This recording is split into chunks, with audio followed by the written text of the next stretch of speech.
WTVA 9 News begins now with breaking news. Right now, you're getting a live look in Oxford where you can see traffic is packed and heavy and is really backed up. This comes after fans near and far who were gearing up to see country singer Morgan Wallen tonight in Oxford left disappointed after the singer canceled his show. Wallen announced on Instagram that he had to cancel his concert because he lost his voice. He canceled the show less than 15 minutes before the show was supposed to start at 9. In his post, Wallen apologized to his fans, saying, "I am so sorry. I promise you guys I tried everything I could." Wallen then goes on to say all of the tickets will be refunded at point of purchase. New at 10, Clay County Sheriff's Office is investigating a shooting that killed one person. Sheriff Eddie Scott tells me they arrested this man, Mike Quinton Barr, for that shooting. It happened sometime after 2 this afternoon on Dixie Road. According to the Clay County Sheriff's Office website, Barr is facing murder charges. Sheriff Scott says they plan to meet with the district attorney tomorrow morning. The sheriff added that it is still too early in the investigation to release any other information. We will update this story as we learn more. Also new at 10, law enforcement are looking for 4 men that escaped from the Raymond Detention Center.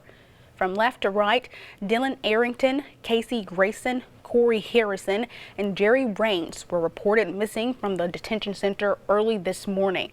That's according to a tweet from Hinds County Sheriff. The sheriff says a breach was discovered in a white Hinds County Public Works truck was reported stolen shortly after the 4 men escaped the jail and was connected with the escape. Arrington was previously charged with auto theft and convicted felon in possession of a firearm and was arrested just 10 days ago. Grayson was charged with grand larceny, the possession and sale of a controlled substance, and convicted felon in possession of a firearm. Harrison was charged with receiving property and was arrested just over 2 weeks ago. And Raines was charged with auto theft, business burglary, and a previous escape from a jail. In a later tweet, Sheriff Jones stated to be on the lookout for a 2005 red Chevrolet Silverado with the Mississippi license plate DBQ7558. The Silverado has been reported stolen, but we do not know if the stolen truck is connected to the escapees. But Sheriff Jones says there is a strong belief that the truck could be connected to the escape.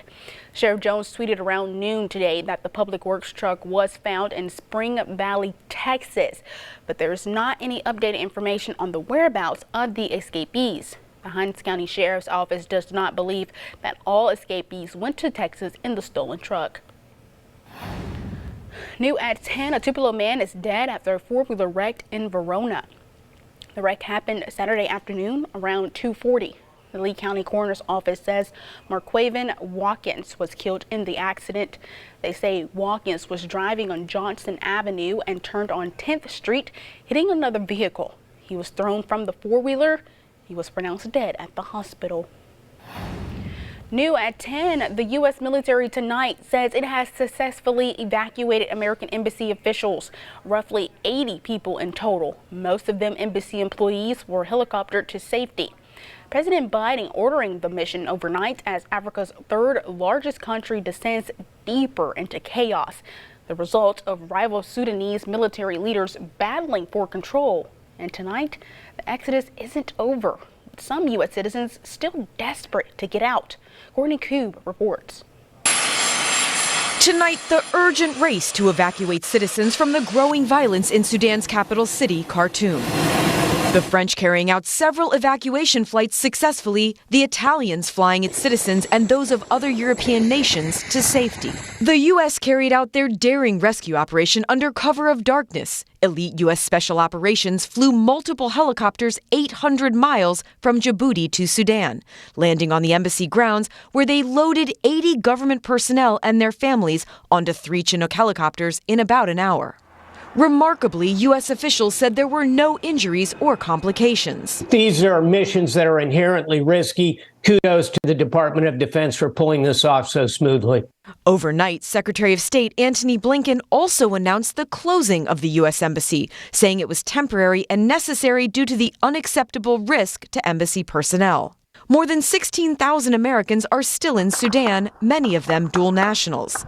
But with supplies running low, hundreds are hoping to escape, their family members outraged. Really, I'm disappointed. I'm afraid to losing them in the next hours. I don't know what will happen in Sudan next few hours. Biden administration officials say they do not expect a larger evacuation of Americans now or even in the coming days. Sunday was the third and final day of a ceasefire meant to celebrate the Muslim holiday Eid al-Fitr. But the truce did not stop the bloodshed. So far, more than 400 have died, 3,000 more injured, according to the World Health Organization. Civilians caught between warring generals, even as neither side shows any signs of backing down. If the governor was really concerned about public safety in Jackson, that we would be investing in mental health programs, we would be investing in anti-poverty programs. Mississippi expands state control of Jackson far past the government building. Now, folks against the bill say they'll keep pushing back despite the governor's signature. And if you're out and about this Sunday evening and you're experiencing those chilly temperatures, probably wondering how much longer will this last? Well, we'll take a look at that and more as we head into the start of our work week right after the break.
New at 10, a lot of folks need assistance after the recent tornado. FEMA has a lot of areas they can help with.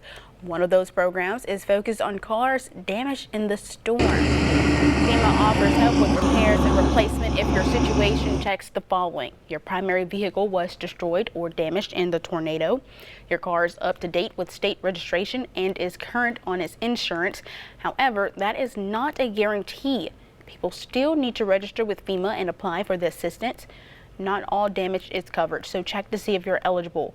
They will help with repairs or replacements from $350 to $7,500. FEMA media specialist understands just how important it is for folks to get around. As you said, they're very important. They may be some distance away from where the residence is, and so they need to be able to get back and forth. If their car was destroyed or damaged by the tornadoes, FEMA has programs to assist them in their repairs and in the replacements. The last day to register for assistance is May 25th. To apply for assistance, visit a disaster recovery center, create an online account at disasterassistance.gov, download the app, call the helpline at 800-621-3362, or talk to a FEMA specialist who is going door to door.